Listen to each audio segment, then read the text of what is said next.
All right, and 3, 2, 1. Hey, everybody. Welcome to Don't Make Me Come Back There. We are a funny podcast about family. My name is Dustin Nickerson. I'm a stand-up comedian, the host of the aforementioned podcast. And alongside me in our state-of-the-art recording studio in downtown La Mesa, California, is my lovely wife and co-host, Melissa Nickerson, who's very upset with me because I just made some jokes that we can't air on this podcast because, listen, we're a clean podcast. Mm-hmm. And it was, listen, I crossed a line. I understand. You ran across the But line. we are talking about a trip to Vegas, and there were some jokes that I made that we'll forget about. And maybe... No. I don't... Burn the tapes. Burn the tapes. Girl. Hey, girl. Thanks for tuning in, everybody. We got a lot to get to today. We are going to talk about our couple days in Vegas. We've got a lot of different topics that we're going to get to. I don't even know which ones we're going to get to and not, so I'm not going to act like I do know, because I don't. I have no idea. What I do know is I have a son in my house who puked his guts out last night. Yes. Mm-hmm. Because we're recording 2 episodes today. Because today, right now, is Wednesday. What's the date in the actual future where this one's coming out? In the year 2000. This is the 27th. This is, I am in Seattle. I'm driving to Portland tomorrow for a gig. And I threw out a first pitch at the Mariners game last night. Woo. Yep, I did that. Mm-hmm. I think, I don't know How if did we you want do? to, I will say I'm more confident about my pitch than I am the Mariners' performance that night. Playing the Astros, it's a good game. We'll see. I don't know. Yeah. Joel's with me. Mm-hmm. So he's had quite a week. Yesterday, he ran 7 miles, ate a bunch of Mexican food, went home, puked up said Mexican food, Yeah. and then is lying in Puked bed. again? When you were like, he might make it to school, I'm like, what? What do you think, he's going to rally on purpose? Oh, no, we left him the car. Yeah. The car that he shares with us. Because I just thought, maybe he's going to leave the house. I don't know. Yeah, I don't know why. I just left him the car. Yeah. Well, it was very thoughtful, but... Yeah. He's at home sick right now, and we're here in studio with a lot to get to. Let me do this first before we do any of that. Let's you guys that are leaving a lot of reviews lately, and I really appreciate that. We're climbing those rankings. We're a 4.9 out of 5 right here. This one is from Busy Blogger. Hi, Andy. Andy fixing a mic situation there. This one is from Busy Blogger. Okay. 5 stars. Funny, even internationally. Oh. I'm an avid listener of this podcast. I was recently on a mission trip. These are our international listeners. Thanks for giving me something familiar to listen to and laugh with. I always appreciate Mel's Hot Takes and Dustin's Comedy Corner. We haven't done a Dustin's Comedy Corner in a while. The DDC. Yeah. I'm sure we will soon. I'm sure we will soon. How about right now? You got something? No, but we're going to Yeah? talk about comedy later. So, Okay. because we got a comedy show to review. Fantastic. Yes. This will be a comedy heavy episode. This is going to be a comedy. It might not be. I don't know. I get so bored of it. Tomorrow, I'm going to be in New Richmond, Wisconsin, 45th Parallel Distillery. And then I'm going to be in Vancouver in October at the Mountain. Those shows might be sold out by now. I don't know. We take a little break, and I go out to tour with former child star Taylor Tomlinson for a couple months. And then the last leg. You remember how you said the second half of Shucked was the even better half? Yes. That's Mhm. that's how I'm feeling about this second half of my tour. Awesome. Of the halfway there, almost there tour. Halfway there. Halfway there. there. Almost old was another one. Halfway there. Almost. Yeah. The halfway there tour rolls out again in December. We've got Vegas, Cleveland, Cincy, Columbus, Pittsburgh, Buffalo, Indy. That's all in December. January, Brooklyn, Philly, Kansas City, St. Louis. February, Portland, D.C., Grand Rapids, and then March, bringing it home with a weekend in the Northwest, Spokane, and then Seattle, the Crocodile. Am I going to be filming something? Probably. Do you get to know the details of that? You do not. I just started playing with this. Yeah, I noticed that. That's all right. You and I have this discussion a lot. Listen, I have ADD. That's never been in question. Uh-huh. I don't think I'm tired of ADD being. Let me start over. I got distracted. Okay. I am tired of ADD being talked about or viewed as a disability. In my experience, Mm-hmm. it's not. It's a disadvantage. It's a disadvantage. Now, like many things, there's a spectrum, and severe ADHD can absolutely be a disability. And but it's a disadvantage. It's a disadvantage. Like, the world is not super accommodating to you. The world assumes that you can be focused on something that you don't want to be focused on. The world assumes that you can memorize and regurgitate the things that you memorized. School is so non-accommodating to ADHD. Yeah. It's why you have like A's and C's. I'm a B average student, and I don't know if I ever got a B. I don't think I ever got a B in a class once class got real in like high school. I had a lot of A++ and a lot of C- hanging on by a thread. Yeah. It's just a very like unaccommodating world for us. And it's getting less and less accommodating. You know what's not accommodating for ADHD? That's Stanley water bottle. $60 water bottles are not accommodating. 5, but yeah. 2. I bought 2 in my metaphor. Okay. $35 water bottles are not accommodating to forgetful people. Make the water bottles cheaper. We lose them.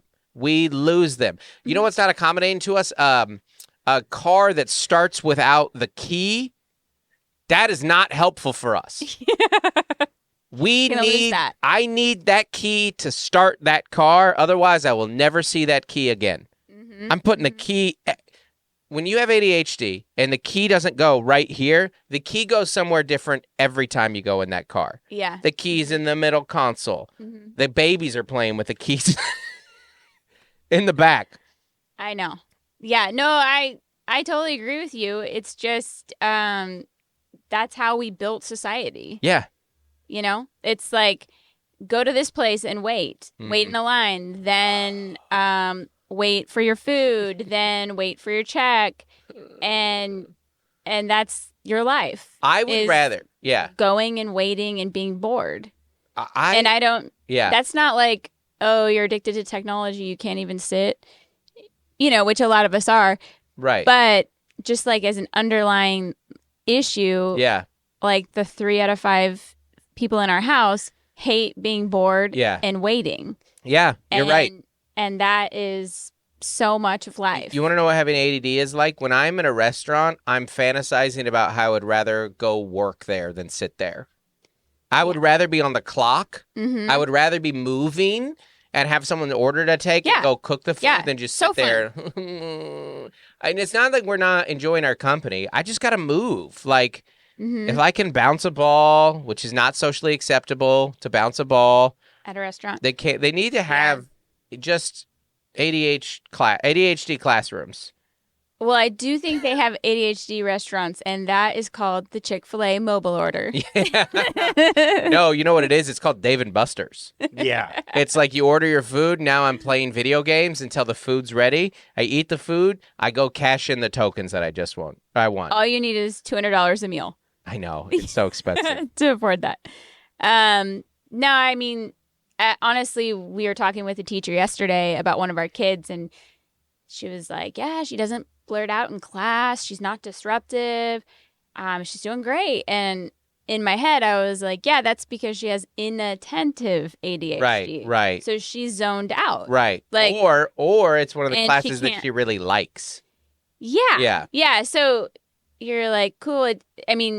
There's a stereotype. Yeah. It's the kid that can't sit still and is Right. running around. Right. And we have some of that too. But the other end is like a quiet girl. And unfortunately, they get left behind a lot, like academically. Yeah, absolutely. Because they're not bothering anyone. Well, they can't pass the test. Right. Right. So. But they can learn it. It's just not accommodating to them. It's just a world. That's why I mean that it's a disadvantage. Absolutely. But if you can find the system that you thrive in, you can excel and you can do way more interesting things than these neurotypical nerds could ever dream of. 100%. But, screens don't help that. Like taking a test on an iPad. Yeah. She's like, get it done.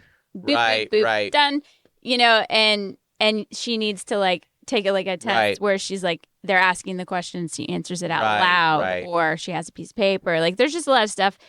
When you have a bunch of kids in a classroom and you need to do a quick test to see if they know the info, it's like, well, I hope you do retakes because you know. Yeah. But overall, I tell her, I'm like, you've got. I told my son this too. He doesn't like chemistry, and he's a junior. And I'm like, you have 4 science classes max left. Like if you get a college degree, like a BA, Bachelor of Arts, 4 more science classes. Right. Like after the chemistry's done, you got 3. Like you are almost there. Right. And it's the same thing with, pre-algebra or whatever our 8th grade daughter's doing. You're like, a couple more math. There's a couple more. But he has it in him that he can do it. He can do it. Know. I mean, I went to they have a parent shadow day. He played with a little skateboard. Yeah. The whole day. Yeah. The whole day. Yeah. And I was like, that's great that they let you do that. Tech is what Tech they're called. deck. Yeah. It's pretty good. Tech decks rule. They really do. Since my boys got their first one. Yeah. And next thing you know, I'm like, no, this is awesome. They're not playing with it. And I had one younger, but I'm like, I never really in time now, I'm like really good at this. Actually. I started looking at videos of competitions. Yeah. Anyways. Well, it's just an unaccommodating world. That's all. Even the system to help them is problematic. Just remember to take your meds each day. Oh, okay. Yeah. Fantastic. Yeah, that's about as effective as telling your wife in a fight to calm down. That is the least effective. That is so. I mean, the problem can't be the solution. The memory, when people describe oh man, they're gonna get just give us chips with all of our information on them. I'm like, yes, please. Everything that I need in my wrist. Please, my social security card. Can't lose it. All my passwords, all my keys. Just put it right here, man. Or the government's going to track you. Well, they're going to have a good time doing it. Because now that I'm truly free, I'm zigzagging this around the country like the old Bugs Bunny cartoons when he would dig around the country underneath. I'm just everywhere. Try and keep up. There's not technology alive that can new prescriptions come with a little shock collar. Yeah, tell me a little buzz. That's when you take the pill. Yeah. So they say with ADD, you shouldn't have a schedule, but you should have a set of goals for the day because you guys don't like schedules either. I don't know. We got the bunny out last night. We put the bunny in a basket to get Claire to start her math homework. Yeah. We're really bribing with the bunny. Melissa, for 19 years, you've been my bunny in a basket.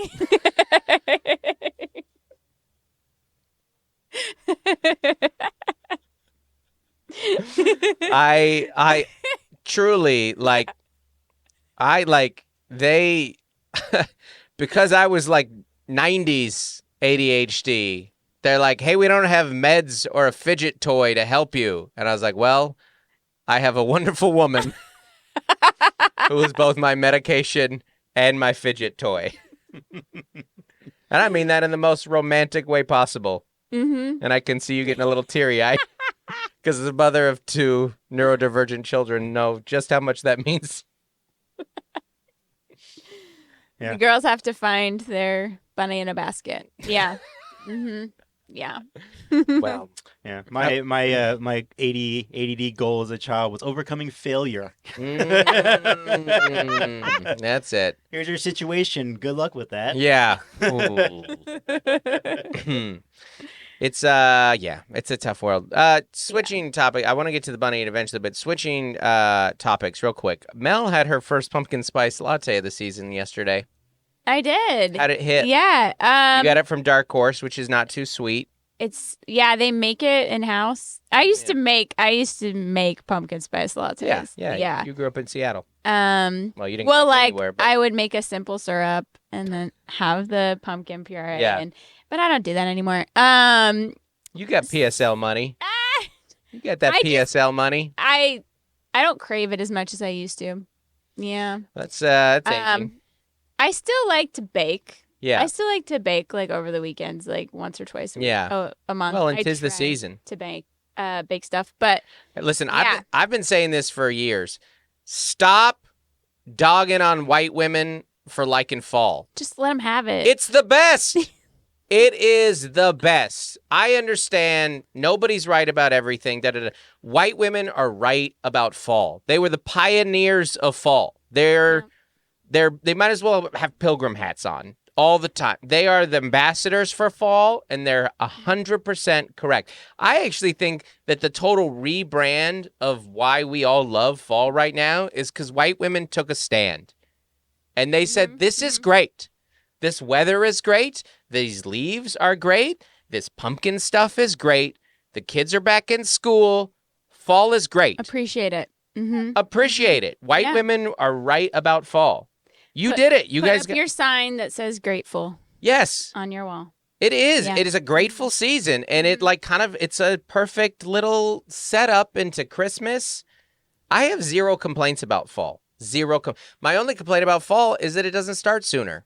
And that summer lingers too long, that it's still so hot right now. Yeah. You know? Mm-hmm. Yeah. You're right about fall. You're 100% right. If you can't enjoy a pumpkin-flavored, food or drink, then I'm sorry. You have a problem. Yes, 100%.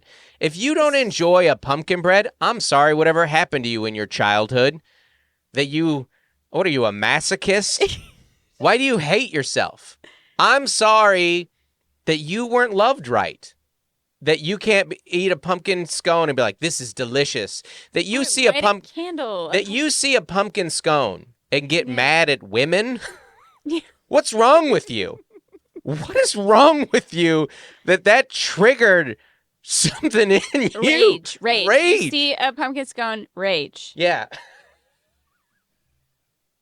It's a delicious food. I'm sorry your parents divorced in the fall. But that someone has a little latte with some whipped cream and a pumpkin drizzle and you hate women. What? It's like, how can you be mad at Halloween costumes? Yeah. It's fun. Yeah. The leaves change. And the turning of time really messes you up. Yeah. Yeah.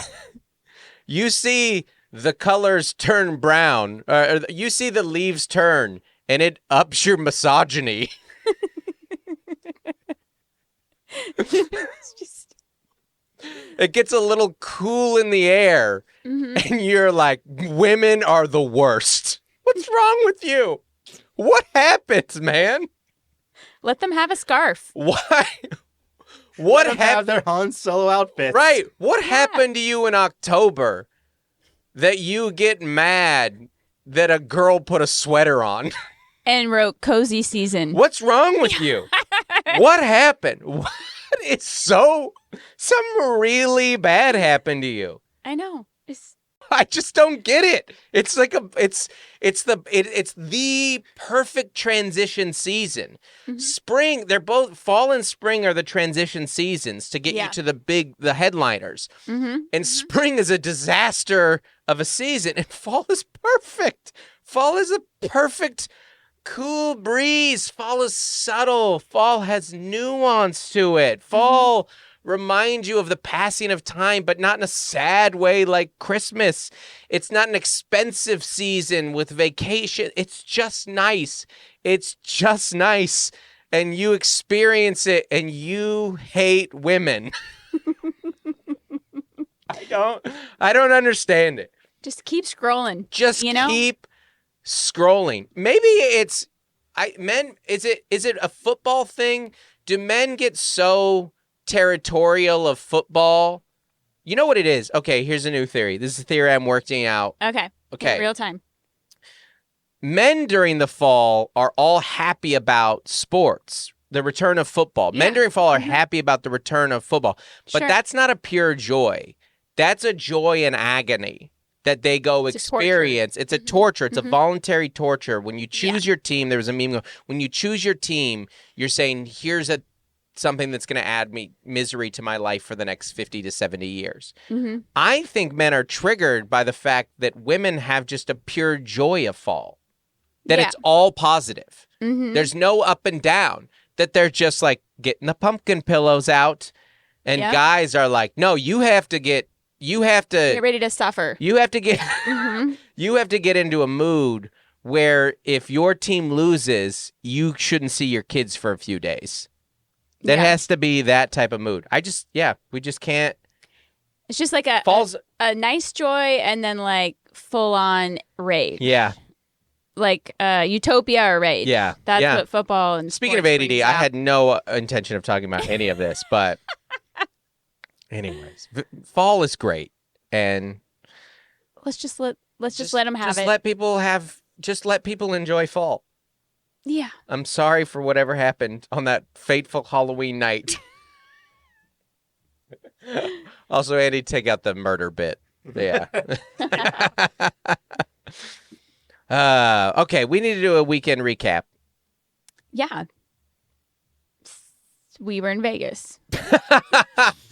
We had maybe we'll do this part at the end. Actually, maybe we'll do it some bingo dingos. Let's do that because we have some more. We have some more topics that are more applicable to everybody here. You guys, the Nickerson family got a bunny, and we got it from Andy. And Melissa, baby. Melissa cut the check, and on the envelope, she wrote bunny money. Yes. And you have been glowing. Yeah. Thought it was pretty funny. I was like, do you see what I wrote here? Well, that's what a bunny is. A bunny is just silly. It's just a silly creature. I get so tickled when you do a little joke that you can't wait for everyone to see. Everyone's like, oh, look at that. What I feel in that moment is pure euphoria. I love when you do a little joke and you see it? And I find when you do a little joke, I am the second person on the planet Earth that finds it funny. I am so tickled. You're number one. I am so tickled. You can't believe that your brain was like bunny money. That's why I laugh at all my jokes. It's great. I just think it's very endearing. It's so infinitely charming when you do those little things to me. So. But anyways, we have a bunny now, and I will tell you, Bunny's pretty charming.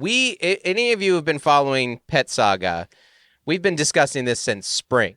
This was a thing that we promised our kids they would get after Europe, which was in March. We're already planning another Europe trip. Shout out Taylor Tomlinson. And we hadn't even got... And Bunny came out of nowhere. Because we were turtle, fish, guinea pig...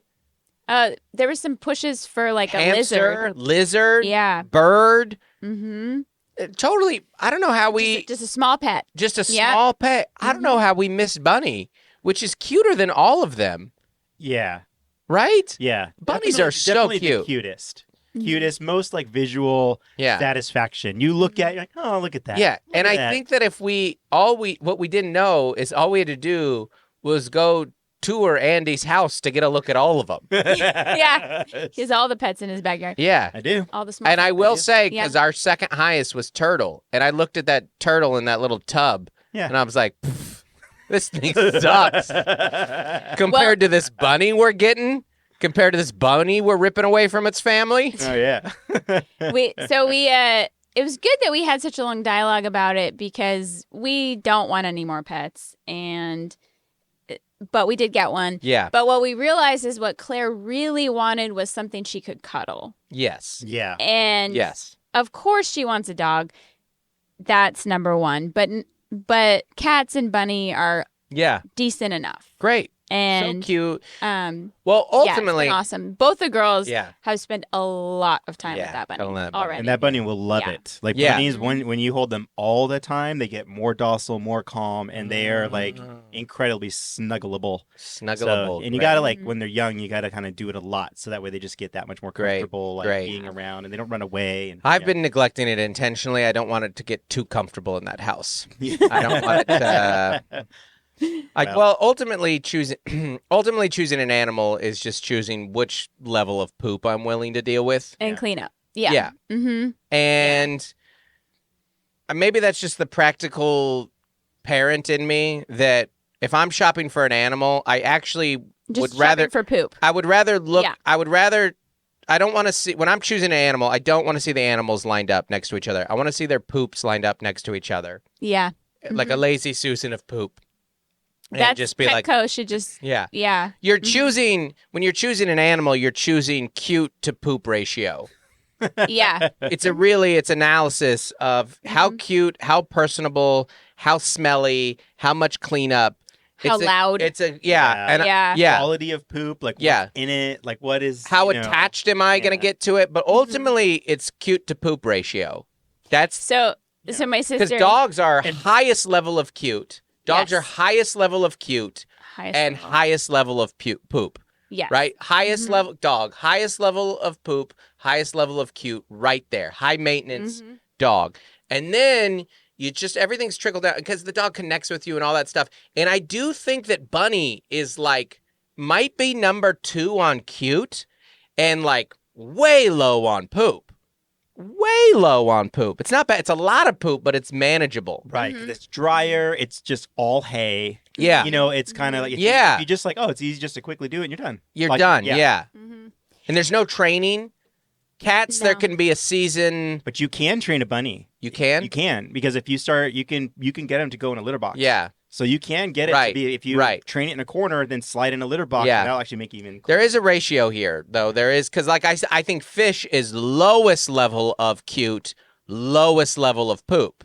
Like you have to clean the fish tank, but barely. Right. And, you know, but there's no payoff. It's an observational. There's no... yeah. A fish is a live action art book on your table. Like it's not a real pet. It's like a screensaver. Yeah. Yeah. Turtle's kind of in the middle, right? Remember that tropical for your life when you just have a moment. Yeah. Fish is the screensaver of life is very funny. Oh, I fell asleep. Someone jiggled the mouse. That's very funny. But I do so a highest cat is probably like 3rd level cute, but like where on the it's a little lower on poop. Like poop's not too bad, but it won't ruin your yard. It won't ruin your like yard, a dog. But it can ruin a room in your house. Yes. Cat. Okay, here cat is one that you can walk into a house and go, "This is a cat house." I don't think that exists in bunny. There might be a bunny room, but a cat house. You know a cat. We have a cat house. Yeah. And dog, too. Like, dog house. Like, dog. Smells like a dog. There's hair. Dogs are highest. Wet dog is. Dog is highest payoff, highest cost. Yes, absolutely. Loyalty, commitment. Almost a family member. It is very much a family member. The vet bills. A fish you don't realize is dead for a while. So our cat, his hair's grown back. Yeah. Because we had to switch flea meds. So everyone's like, woo, the hair's growing back. And then I looked at our old couch, the one that he claws up. Yeah. He clawed so much while we were gone. Like the foam is starting to show through on the couch. Like, so he took all of that anxiety about us traveling out on the couch. Melissa, I am always worried about internet safety. Yeah, especially with our kids. Especially for you. I'm worried about what you are looking at, which is why I want to get Bark put on your phone. Oh, boy. Your phone, your laptop, your pager. I need to get Bark on your pager. Yeah. On your Bluetooth. Yeah, the little one in your ear.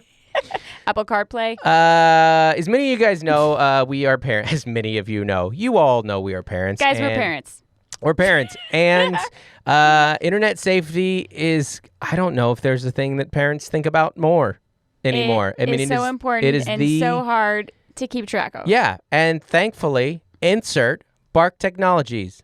And then a hero comes along with Bark Technologies to monitor your kid's phone. And there's a new Bark phone, too. I didn't hit that. I missed that one. But before that, I was crushing that. That was pretty good. That was good. Bark Technologies is a friend of the pod, and we love them so much. There's a couple services that we've used with them over the year. The phone, the monitoring of your kid's phone, where they send you alerts and what they're looking at, and they have different levels and things, whatever it may be. It's fantastic. You're not spying on your kid. There's just certain things where Bark goes, hey, you might want to see this, and they show it to you. Check out this tag. And even better, simplify your life, ladies and gentlemen. Bark has a new phone. That's right. And it doesn't look like a kid's phone. No, it's black. no. It's Yeah, sleek. Yeah. Phones and technology is improving, and this phone grows with your kid. Oh. So maybe your kiddo is, kind of inching into like an Instagram account. Yeah.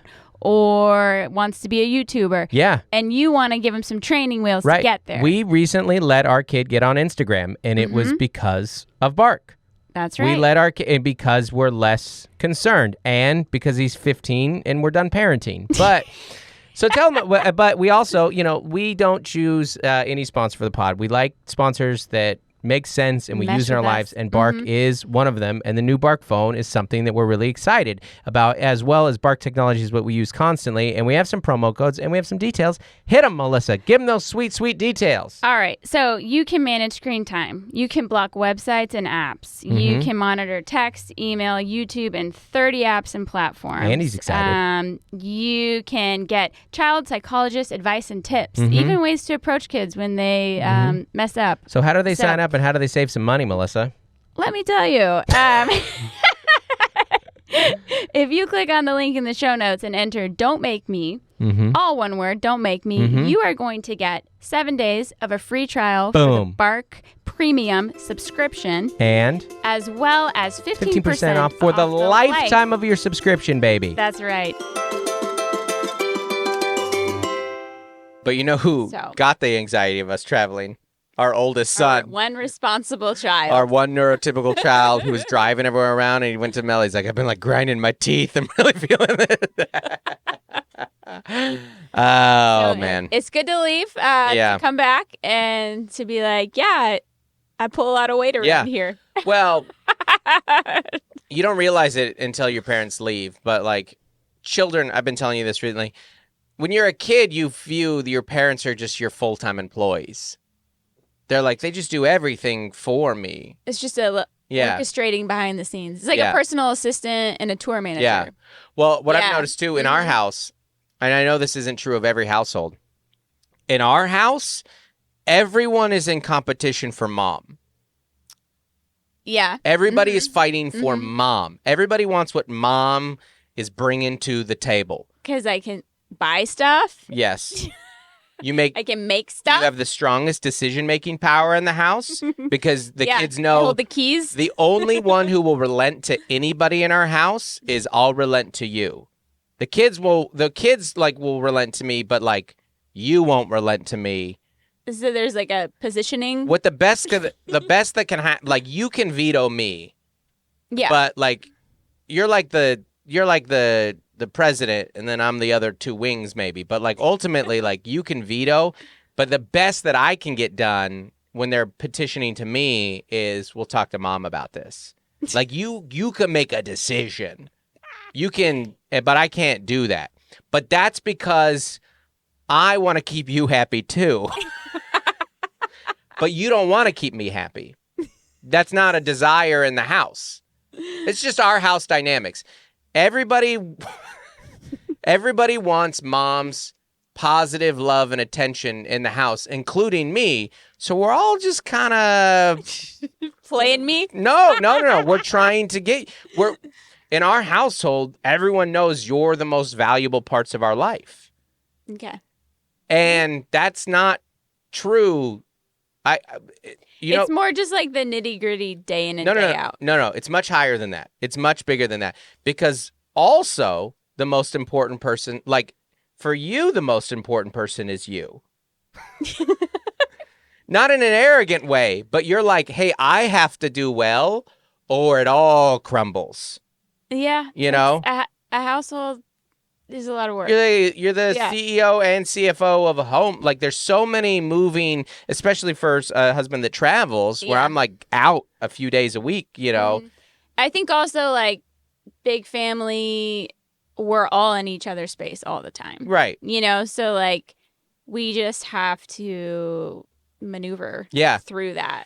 You know? Yeah. I think it's less practical. I think there is an element of that. I just think in our house, everybody wants mom's love and affection and her power.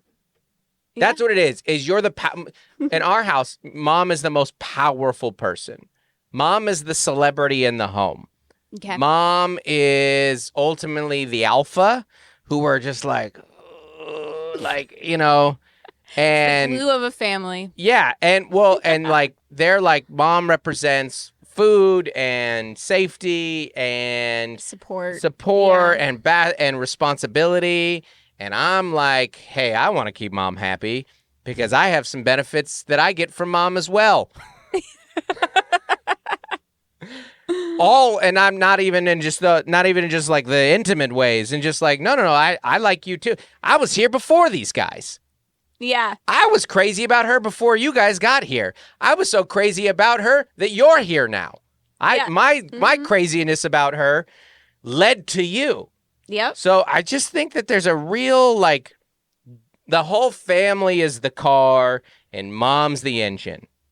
Mom is the driving force of this whole thing. Mm-hmm. And it doesn't matter if the car is clean or if it's a nice car or if something's chipped or not. If the engine is broken, the household doesn't run. Yeah. Does that work? What do you think? Absolutely. We're all crazy about you, which makes you crazy. Yes. Mm-hmm. Especially when you add puke and dirt. And, you know, a new pet. Yeah. And I know this isn't true of every home. Relatives. And, you know. And if we clip this up, we would point out in there that I am saying this is of our home. Well, I guess that's what I mean is, like, it's not a stereotype, or it's just like every family is unique. Every family is unique. And that's our particular home. I mean, you sold me there, like, what day was it? You were like, there was a certain point when I was gone where you're like, you had 4 places you had to be simultaneously. I have 4 places to be on Thursday night. Yeah. Mm-hmm. And I am usually flying somewhere. I'm usually on a stage or on a plane, and I'll just be like an idiot, like, how are you? You're like, die. Just die. How are things? Hanging in there? I don't even... I'm having salmon. I can't even mentally, like, figure out how I'm going to do it yet. Yeah. Because I have too much to do today and tomorrow. Right. Until I get to Thursday. Oh, yeah. No, I told Mel I have, like, sickness looming. Yeah. Over our house. I know when there is sickness in the house, there's like, uh-oh. I went to bed, like, a little nervous, like, I hope this doesn't go around. But I told you, like, this is funny.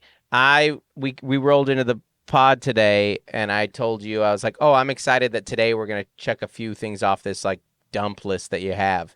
And you're like, really? I did make a list. Yeah. And you're like, really? Mm-hmm. I was like, yeah, well, because record 2 podcasts, water the plant, which I assume was this plant, and take Dawn to the airport were all on the list. And you're like, well, that's not the list. That's the have to get done today list. It will get done. Most likely. Not the I need help getting these things done. The security system is down. Yeah. And like the repairman has not showed up. Yeah. Yet. Like This is what I mean, though, that we're all trying to accommodate mom. Like, I want to support you the most in our house and get as much of this list done as possible. Yeah. To be a good husband and a supportive, partner and help the kids and help you. And also, it's just happy wife, happy life, right? That's the kind of the old adage of just like, no, this will go better if. Yeah. We run a business together, and then we run a household together. Yeah. And it's exactly proportionally. If I do 70% of the business and you do 30% of the business, which I think is about right, you do 70% of the house and I do 30% of the business. House, exactly. So, which is like when we're fighting, you will list everything that you do.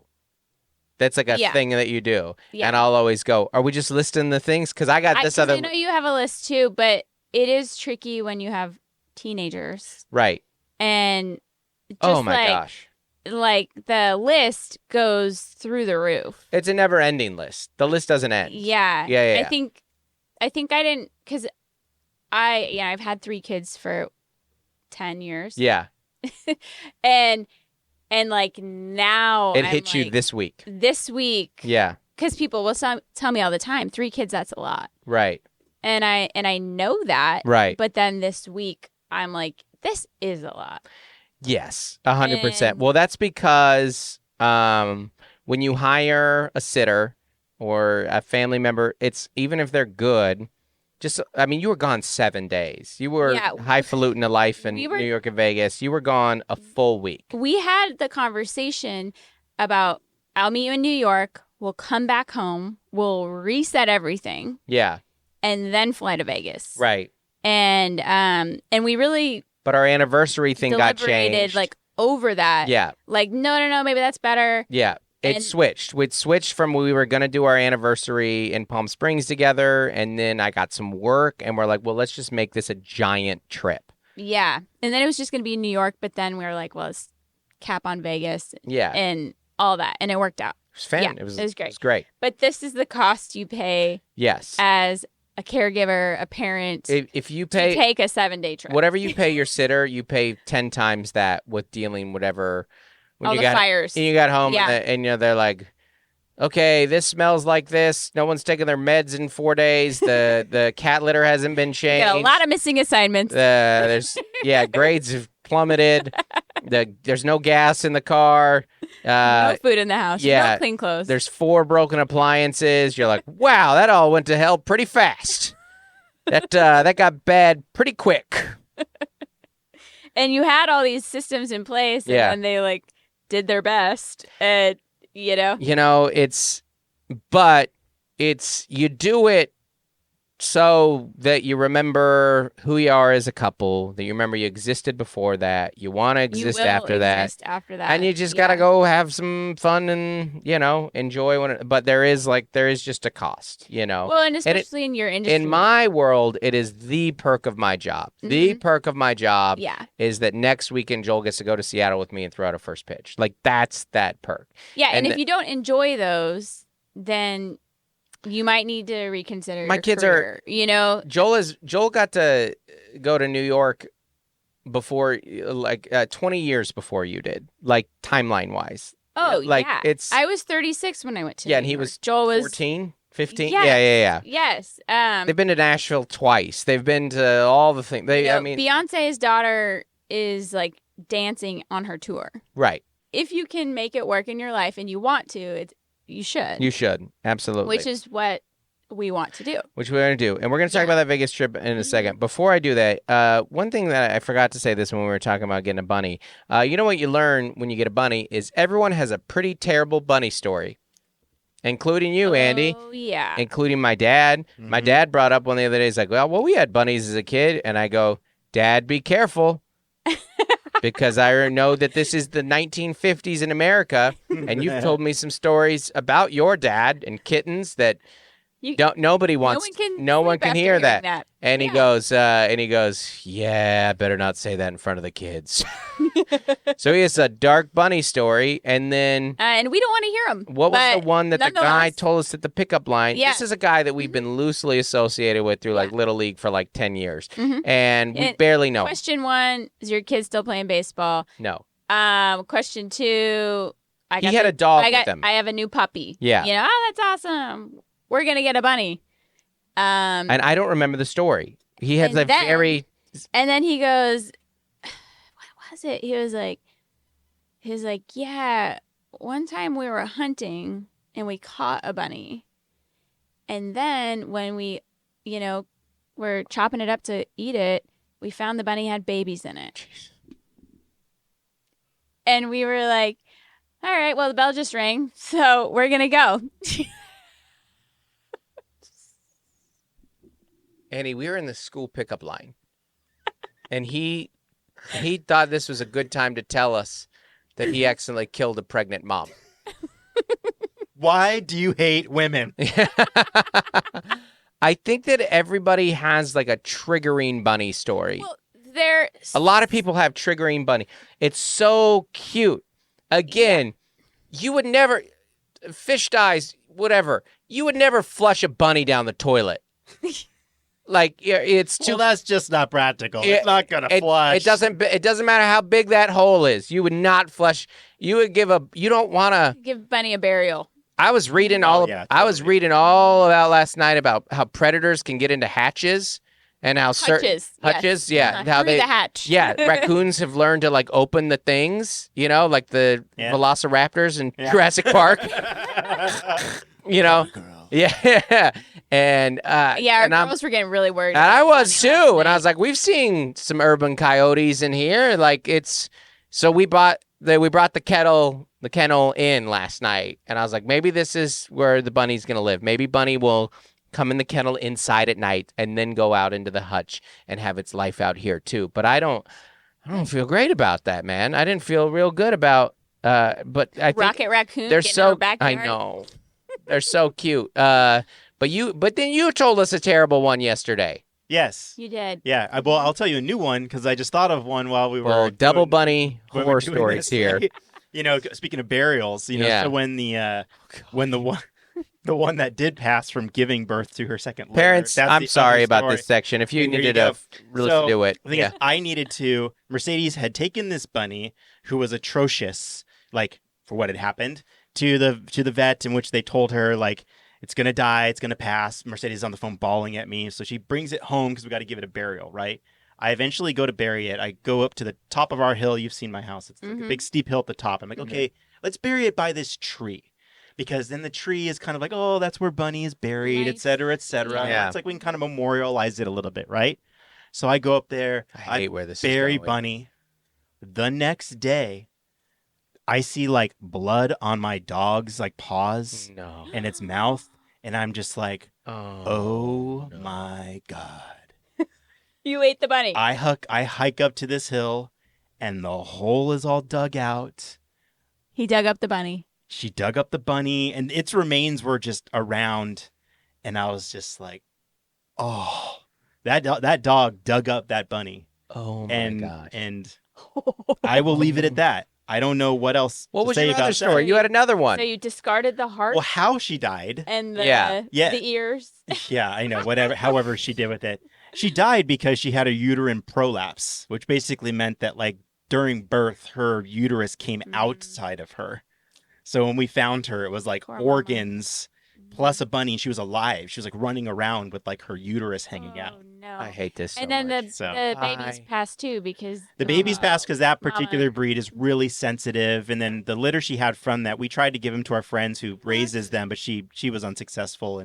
But that's why? Yeah, those are lionhead. Lionhead bunnies are incredibly adorable, very, very sensitive to the environment, and for us, it was really hard to raise them and to get them going. The ones we gave you are actually very hardy and very proven to be very resilient. Well, thanks for tuning in, everybody. Bye. Are you done? No. Okay. I just felt real bad about existing. I know. Remember how cute this was when we made the bunny money joke? That was cute. But... Should have got a fish. That's actually the other analysis in the cost benefits analysis. I'm gonna make a chart. Yeah, we need a table. We need a table for this. I'm gonna make a chart in future weeks where you're gonna do the level of cute, the level of how much their death is gonna hurt, and how bad their poop is. Yeah. Those are the three factors. Okay. Because dog is 1-1-1 in all three of those. Yes. Yeah. Because dog is cutest, worst poop, and the level of death is gonna hurt. All right. We've got some emails to do. And also, we weren't going to talk a lot about Vegas, but what I will say is we did a couple bingo dingos. We went and saw in Vegas. Second Cirque show. Yeah. And what'd you think? I guess it's my third. I'm going to hold that. Sorry, that was the water element was awesome. Yeah. Because Love, the Beatles Cirque show does not have water. But they do have like wheels and ramps and trampolines. Pretty awesome. And Beatles music. Yes. So it was a late show. We had traveled from New York that day. We were yawning like crazy. Yeah. but it was really and a mime is not going to make you less tired. Yeah, it was. There was two clowns, and they had about 3 or 4 scenes. And the last clown scene, we were about to fall asleep. It was about 2 a.m. our time. Yeah. Yeah. Mm-hmm. So, given all that, I'm gonna stick with Beatles as my number 1 Cirque show. Yeah. Even though the water element was really cool. We'll go see Michael Jackson the next time we're there because that's a really highly reviewed one too. Mm-hmm. I think that it's just a certain point you just go like, how much do I like Cirque? Well, they had a live band and that live was fun. singers, but also they weren't singing Beatles songs. Yeah. Which kind of peps you up, like for each act. You would like this to go into a song that you can kind of sing along with. And you can't sing along. Yeah, and Cirque is kind of like instrumental. Here's what I like about Cirque. Cirque is, I love live entertainment, and I like that people can find can be jugglers, and that can be their full-time job, and mimes and gymnasts, and like I like. Or a guy in a red coat holding a balloon. Yeah, or a guy who is like on fire while he's reading a newspaper. I like that's. Yeah, absurd. I like that's important to me. From an entertainment, artistic standpoint, that's important to me that it exists in the world. It doesn't mean that I love it. Remember they're riding carousel horses? Yeah, it doesn't mean that I love it. I am entertained. I would not say thoroughly entertained the whole time. I like the gymnastics element of it. There is a certain point where you're like, all right, so they're going to swirl high and then swirl down. I'm not saying it's not hard. Of course it's so hard. But not every live thing does it for you. Nobody likes everything. And nothing is liked but it is very Vegas-y, and I am glad that it exists. And I will say that if you're going to see a Cirque show, from a production level, the star of the show is the stage because they have this pool that they're based on, and its levels keep changing because sometimes they're like walking on the water and other times they're diving 3 stories into that same water. So whatever's going down there is exhilarating and thrilling. So many like synchronized swimmers and divers and at one point there's this ship that's like bones. So good. And then they're like catching each other underneath it. It's like, just a little slow at times. It's just a little. That's what you said. It could have been 20 minutes every show I've ever seen now as I get older, I was like, this would have been perfect if it was a third shorter. And I understand that sometimes that you as like the entertainer, you're like, I got to give them their money's worth, like a full show. And I just don't think that grown-ups are thinking that out there. I don't think that we're like thinking, yeah, make sure I get this to a certain length. I'm like, no, make sure it's good. Well, part of it was like save the very best for last. Right. You know? Because there were elements where you're like, this is the last act? Really? This like is the final one, huh? I don't know. Yeah. Just leave a little for the end. That being said, the next night, we went and saw Brian Regan and Ray Romano.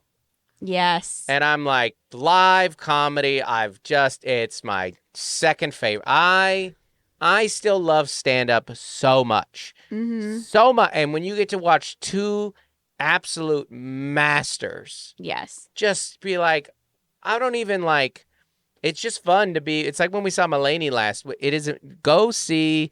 If you're in the entertainment industry, it is important to watch people do what you do and just sit back. I think it's like when athletes watch other sports and stuff too, you're just like, this is unbelievable. Or they're like tweeting about the games they're not playing. That's how I feel. I was like, I laughed so hard. So hard. Unbelievable. They were I didn't even they were in town. They were at the Mirage. They were co-headlining. Oh wow. Romano and Regan. And I love the opener too. The opener was very funny. It was great. I forget his name. I feel bad. But you know what? Also, I get it, buddy. Yeah. You know, sometimes you do a good job and you got to say your name at the end just so they remember you.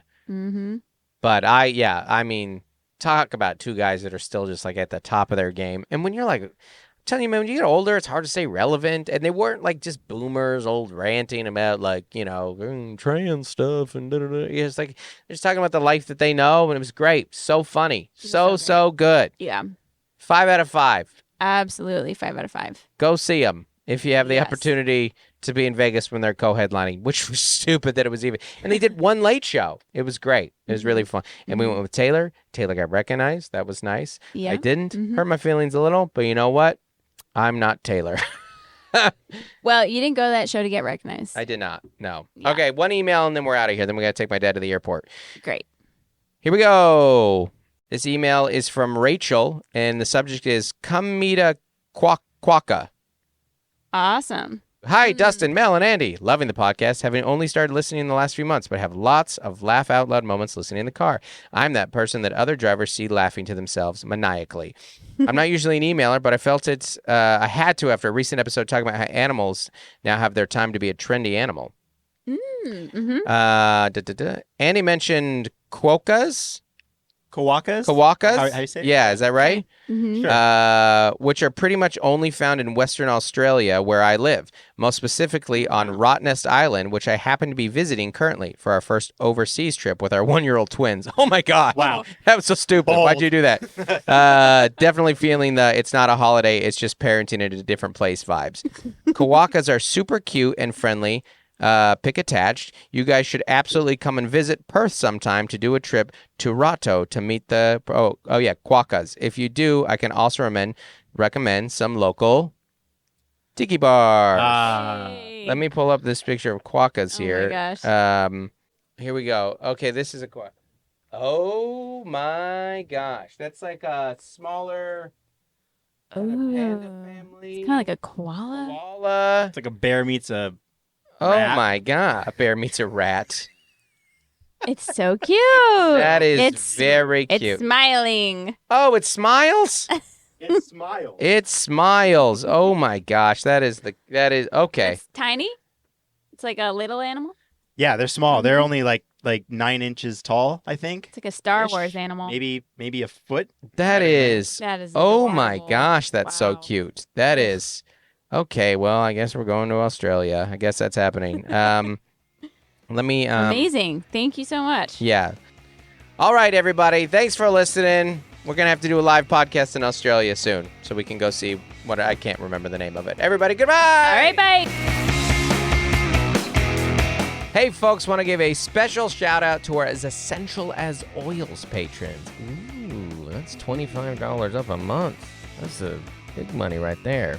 What you get is you get a special shout out on this podcast at the end right now. So, first up, April Griffiths. Adam Bush, Allison Nelson. Bonnie Galindo, Carrie Teague. Caroline Crimmins, Code to Grow. Courtney Eibling, Damaris Diaz-Stevens. Dan and Chelsea Morell, Daniel Owens. David and Melissa Cox, Dave Hoagland. Isaac Teron, Jason White. Jennifer Ashley Downs, Jessica Handurand. Joshua and Nikki Platt, Jordan Lara. Jordan Cowan, Juliana Smith. Lori Amos, Matt and Sam Slosdom. Nathan and Jennifer Merritt, Nicole Caroz. Rachel Wilson, Rachel Kennedy. Robert and Nellie Capin, Stephen Menya. and Tiffany Payne. Thank you so much, everybody. Thank you. Bam, bam, bam, bam, bam, bam, bam, bam, bam.